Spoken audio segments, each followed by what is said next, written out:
আওয়ামী লীগ নেতা বাহাউদ্দিন নাসিম সম্প্রতি বিবিসিকে বলেছেন, আমরা নির্বাচনমুখী দল, নির্বাচনে বিশ্বাসী। সবসময়ই মোটামুটি 40% ভোটারের সমর্থন আমাদের থেকেছে। সহযোগী দলগুলির ভোট একত্র করলে সেটা প্রায় 50%। এদিকে নির্বাচনী তফসিল প্রত্যাখ্যান করা এবং প্রতিহত করার কথা বললেও আওয়ামী লীগ ফেব্রুয়ারির নির্বাচন বয়কট করার পথে হাঁটবে না বলেই জানিয়েছেন দলটির একাধিক নেতা।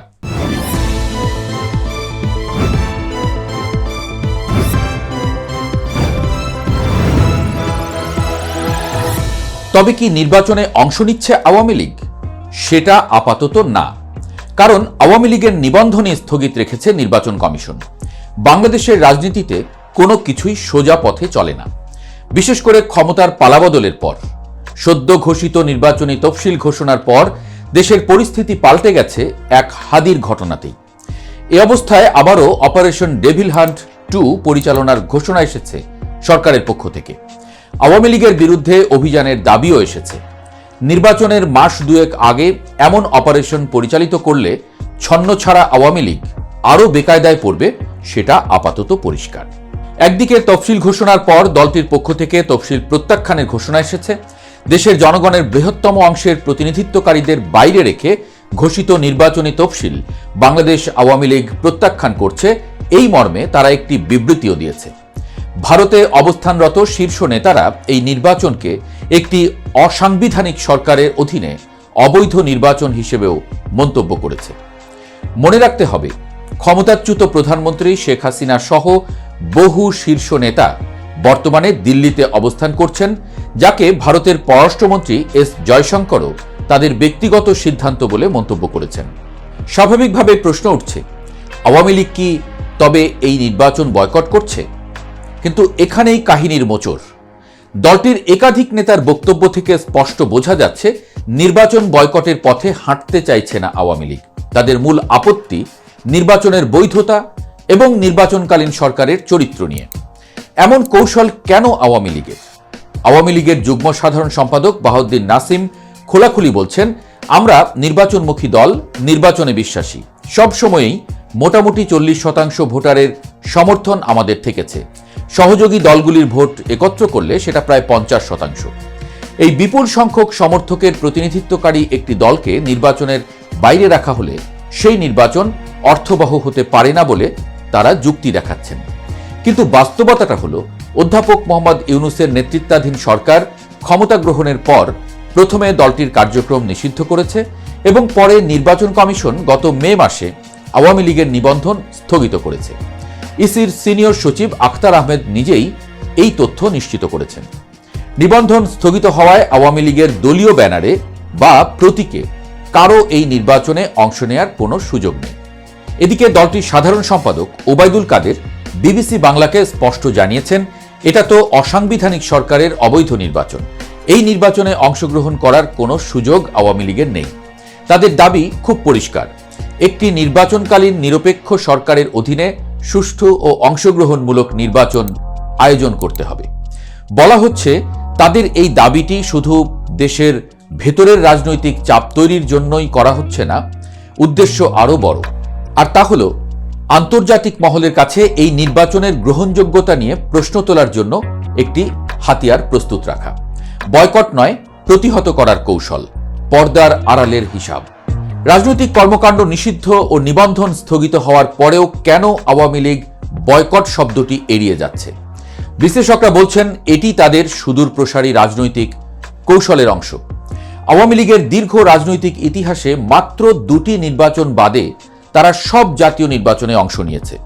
তারা নিজেদেরকে গণতন্ত্রে বিশ্বাসী এবং নির্বাচনমুখী দল হিসেবে তুলে ধরে বিশ্ব সম্প্রদায়ের কাছে নিজেদের অবস্থান পরিষ্কার রাখতে চায়। একটি দল যখন আনুষ্ঠানিকভাবে নির্বাচন বয়কট করে, তখন সেই দলটিকে গণতন্ত্র থেকে মুখ ফিরিয়ে নেওয়া দল হিসেবে চিহ্নিত করার সুযোগ তৈরি হয়। আওয়ামী লীগ এই বদনামটা নিতে রাজি নয় বলে কৌশলের আশ্রয় নিচ্ছে। দলের প্রাক্তন সংসদ সদস্য পঙ্কজ দেবনাথ ঠিক এই জায়গাটিতেই জোর দিয়েছেন। তিনি বলছেন, আমরা নির্বাচনে বিশ্বাস করি বলেই বয়কট করার কথা ভাবা হচ্ছে না। দলনেত্রী আমাদের সঙ্গে ভার্চুয়াল বৈঠক করে রণনীতি ঠিক করে দিয়েছেন। আমরা তাই প্রতিহত করার কথা বলছি, প্রতিরোধ করার কথা বলছি। এই প্রতিহত বা প্রতিরোধ বলার মানে হল আওয়ামী লীগ আনুষ্ঠানিকভাবে নির্বাচনে অংশ না নিলেও তারা তাদের বিপুল সংখ্যক সমর্থককে ভোটদানে বিরত থাকতে এবং এই নির্বাচনকে অকার্যকর প্রমাণ করতে উৎসাহিত করতে পারে। অর্থাৎ এটি একটি নন পার্টিসিপেশন স্ট্র্যাটেজি, অর্থাৎ সরাসরি বয়কট নয়, কিন্তু আন্তর্জাতিক সম্প্রদায়কে বার্তা দেয়া যে নির্বাচনে ভোট পড়েনি ঠিকঠাক। ক্ষমতাচ্যুত প্রধানমন্ত্রী শেখ হাসিনা এর আগে অক্টোবরে এক ইমেইল সাক্ষাৎকারে রয়টার্সকে বলেছিলেন যে যদি আওয়ামী লীগকে নির্বাচনে অংশ নিতে না দেয়া হয় তবে দলটির লাখ লাখ সমর্থক এই নির্বাচন বয়কট করবে। লক্ষণীয়, তিনি দলের সমর্থকদের স্বতঃস্ফূর্ত বয়কটের কথা বলেছিলেন, দলীয় সিদ্ধান্ত হিসেবে বয়কটের কথা নয়। এই শব্দচয়নেও সূক্ষ্ম রাজনৈতিক চাল রয়েছে। তাছাড়া আওয়ামী লীগকে বাদ দিয়ে নির্বাচন করা হলে তার বৈধতা নিয়ে আন্তর্জাতিক মহলে প্রশ্ন উঠবে বলেও মনে করেন ওবায়দুল কাদের। তিনি জাতিসংঘ, কমনওয়েলথ, ইউরোপীয় ইউনিয়ন এবং মার্কিন যুক্তরাষ্ট্রের মতো আন্তর্জাতিক দেশ এবং সংস্থার হস্তক্ষেপও কামনা করেছেন। তারা জানেন দেশের অর্ধেকের বেশি ভোটারের সমর্থন যে দলের আছে সেই দলকে বাইরে রেখে করা নির্বাচন কখনোই আন্তর্জাতিক স্বীকৃতি পাবে না। এই চাপকেই তারা তাদের মূল অস্ত্র হিসেবে ব্যবহার করতে চাইছেন। আওয়ামী লীগের ভোট ব্যাংক নিয়ে নীরব যুদ্ধ।